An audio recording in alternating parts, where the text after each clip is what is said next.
Hi, I'm Inga Meadows. I'm an extension plant pathologist with NC State working on vegetables, primarily tomatoes and herbaceous ornamentals. I'm located at the Mountain Research Station in Waynesville, and my program's goals are to help commercial growers manage diseases on their crops.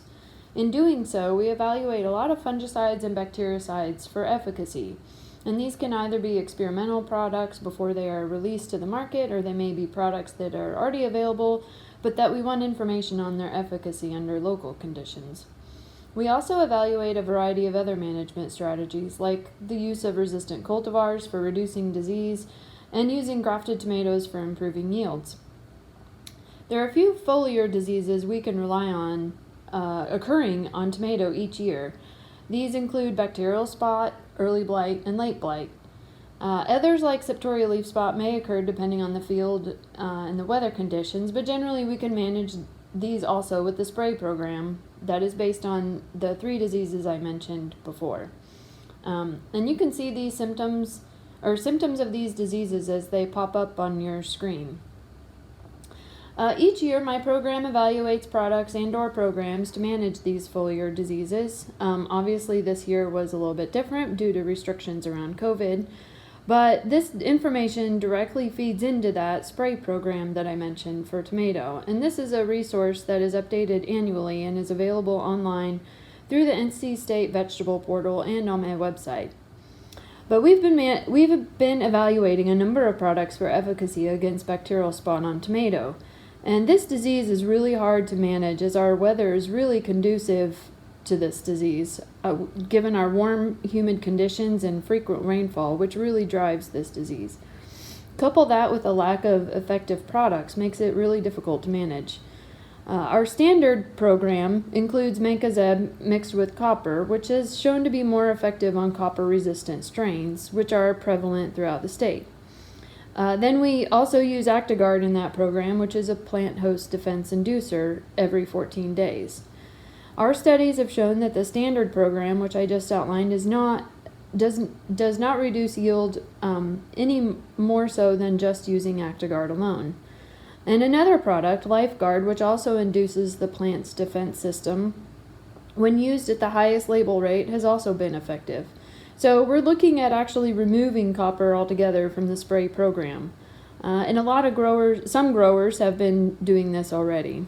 Regardless, this is a work in progress, and effective management really relies on using clean seed, keeping those transplants healthy in the greenhouse, roguing out diseased transplants and even trays, and not working with those plants whether they're in the greenhouse or in the field when they're wet, because that can really move the bacteria around. Alright, so let's move on to the fungal diseases. This year and in previous years, we've been evaluating products and programs for managing early blight. In some North Carolina tomato fields, we've had reports of a lack of control of early blight with the spray program, and probably more specifically with the strobilurin fungicides. And these are the fungicides in the FRAC group 11, if you're familiar with that. And this is nothing new. This has been around. But with several new products and new active ingredients available, I wanted to evaluate programs that did and did not include the strobilurins and compare them to see if they are as effective.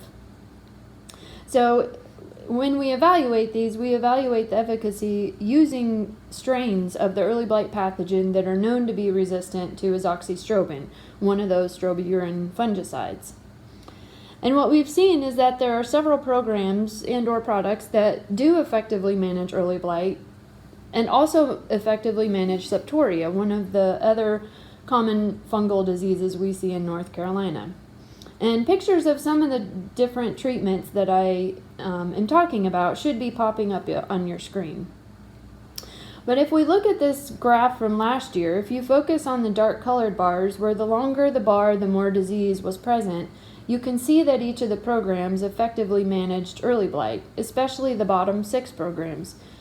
And each of these programs is designed to follow label restrictions and rotation restrictions. So each program on this list has the FRAC codes in parentheses, and then the following numbers are the week that that product was sprayed. So you'll see we've worked in appropriate active ingredient rotations. The light-colored bars are the harvest data, and although the programs towards the bottom are numerically greater in terms of yield, we didn't see a significant difference between those and the non-treated control. Regardless, there are quite a few choices in programs for managing early blight, and these are incorporated into the spray program. We also evaluated these programs, as I mentioned, for managing septoria, and all of them did reduce disease of septoria leaf spot compared to the non-treated. If we move on to late blight, this disease is a bit different because it does not survive our winters in North Carolina. Instead, it survives in warmer climates during the winter, such as southern Florida, where tomatoes are grown in our off-season, but in the winter. This pathogen is really good at traveling through air currents. So as tomatoes are planted in the spring and into the summer up the East Coast, the spores of this pathogen move right behind it if conditions are conducive. So if spores of the pathogen are present or in the area, and we get cool, wet weather, such as around 70 or mid-70s and several days of rainfall, this pathogen can really take off on plants that aren't treated or don't have resistance. The good news is that we do have more and more varieties coming out that have durable resistance, and we have good fungicides that can effectively manage this disease. So in the spray program, again, you'll see I have several programs listed there that can manage late blight and/or late blight and early blight, depending on your disease pressure. Right now, late blight has been detected in Buncombe County, and it's active there, so growers in the area should be monitoring their crop and spraying at least a protectant, such as Bravo, or one of the stronger chemistries, better yet, like Arundus, one of the Arundus products, Presidio, Ranman, or any other effective late blight product. I also want to point out that it is a little early for late blight to show up. Regardless, it's here, but I do want to advise growers that if they have a late crop out and they haven't hit week 8 on the spray program, that they need to make sure they're putting out these protective products so they're not caught without a protectant on there. This disease can be really aggressive under conducive conditions, so it's important to have your crop protected when you know the disease is in the area. Okay, so if we move away from the fungicides, I want to talk about using grafted tomatoes, as this is a relatively, somewhat still new technology for use in the field. So a grafted tomato, for those who don't know, is when you combine a rootstock, basically the root system of a tomato plant that has some desirable characteristic like disease resistance, with a scion, or the top part of the plant, with a variety of the desirable fruit you want, or other characteristics. So you've probably heard Dr. Lowe's and or his students talk about using grafted tomatoes for managing soil-borne disease, especially in fields that have bacterial wilt. And this has really been the only solution for fields with a heavy infestation of bacterial wilt. Lately, my group has been looking at other applications for grafted tomatoes. So we've looked at using them in fields that don't necessarily have soil-borne disease pressure, or at least high pressure, but where we can use a rootstock that may be more vigorous and where we can see a yield boost or a yield increase. And what we have seen is that, yes, we can boost yield with a vigorous rootstock, but it really depends on the rootstock and scion combination. So not all scion varieties will respond the same way. So for instance, when we evaluated the rootstock Beaufort, which is known to be a pretty vigorous rootstock, on 2 different scions, Tasty Lee and Mountain Fresh Plus, we saw a significant yield boost in Tasty Lee, but not in Mountain Fresh Plus. On a similar note, in the same study, we also wanted to know if a rootstock variety that is resistant to bacterial wilt, but may not be known to be as vigorous, if it is used on a field without disease pressure, will you still see a yield boost? And here we use the rootstock Shield, which is known to be resistant to bacterial wilt, but not quite as vigorous as Beaufort. And the answer was no. The only application for rootstocks with bacterial wilt resistance is in fields with bacterial wilt disease pressure. Otherwise, you don't see a yield improvement. At least we didn't see it in our research. Now that's just goes for the rootstocks that we have used, and there may be more coming out that are even better than what we've used.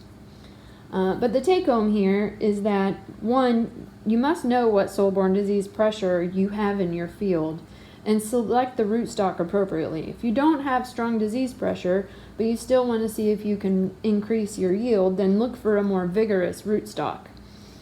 And two, there seems to be a different response depending on the rootstock scion combination.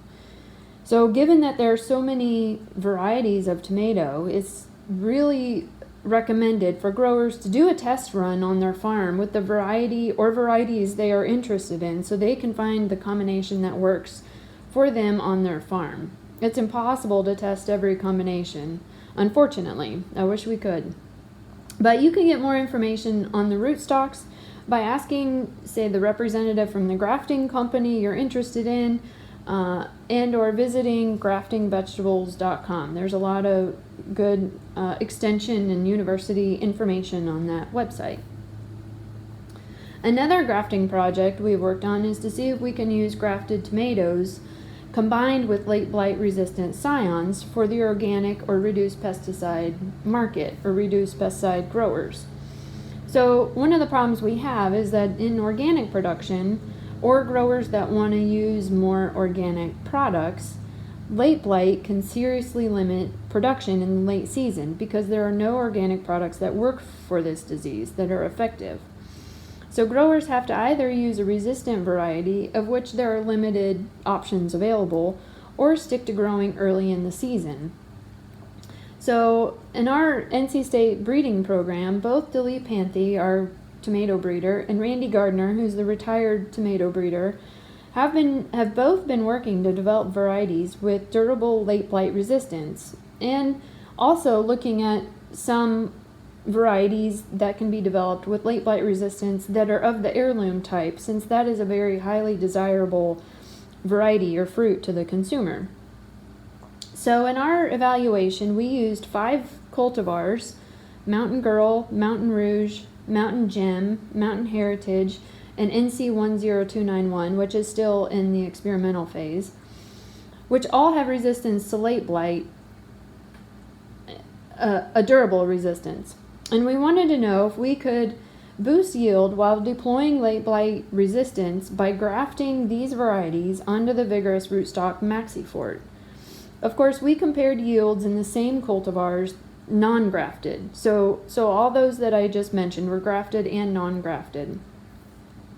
We included the Cherokee Purple as a desirable variety, a consumer desirable variety that does not have late blight resistance, as a susceptible control, just to be sure late blight was present, and that our susceptible was affected. But this study, we repeated it at 1 commercial farm and 2 research stations out in western North Carolina. Again, what we found was that the yield response varied depending on the farm and depending on the scion. So in this first graph that you can see on your screen, the yield data from the commercial farm was where we saw an increase in yield from some scions, but not all of them when they were grafted. Also, we did not see this response at the 2 stations. Even though numerically the trend was similar, it was not statistically significant. And so this just further emphasizes that not all scions respond similarly, and the response may not be the same at all locations.